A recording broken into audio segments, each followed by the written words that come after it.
बेटियां ज़हनी तौर उत्ते अपने आप नूं पुरसकून महसूस करन, उहदे वास्ते सानूं की करना चाहिए।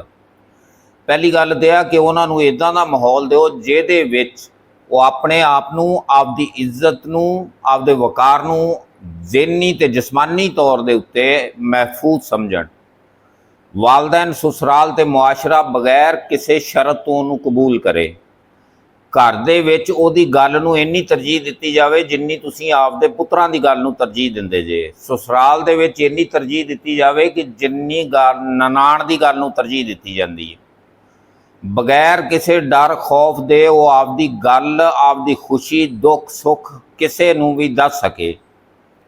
आपदी जान तो, ओहदी जान तो वध उहदे कोलों कम ना लवो, जिन्नी उहदी जान आ उहदे कोलों उन्ना कम लवो। और धी नूं भी चाहिदा कि ओह बेईमानी ना करे, जिन्नी उहदी जान सहंदी उन्ना कम ओह करे। हांडी रोटी तो लैके निआणिਆਂ दे स्कूल जाण तक दा काम सारा नौं ही करदी आ, जिहड़ा कि ज़्यादती आ। ते अगे है कि ओहदे आवाज़ चुकण ते उहनूं इंसाफ मिले। अगर उसदे नाल कोई ज़्यादती हुंदी है, वो किसी नूं दसदी है, तो अगला बंदा उहनूं इंसाफ देवे ताकि वह ठीक रहे, उसका ज़हन ठीक रहे, घर दीआं लड़ाइयां झगड़े ना होण। जग तां अज तक किसी ने भी नहीं जित्तिया।